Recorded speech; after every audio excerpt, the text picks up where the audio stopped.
तर सोन्याचे दिवस ही सेवा नक्की आणेल.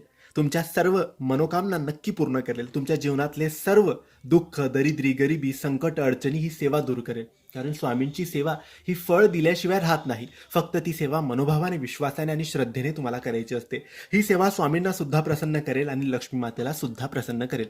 ही सेवा तुम्ही आज सुरू करा, उद्या सुरू करा, परंतु सकाळी किंवा संध्याकाळी कोणत्याही एक वेळ ठरवायची आहे आणि त्या वेळेला रोज ही सेवा करायची आहे. ही सेवा तुम्ही लक्ष्मीपूजनापर्यंत करा किंवा त्यानंतर सुद्धा कंटिन्यू केली तरी चालेल. फक्त सकाळ किंवा संध्याकाळ कोणत्याही एका वेळेस देवघरासमोर बसून अगरबत्ती दिवा लावून तुम्हाला ही सेवा करायची आहे.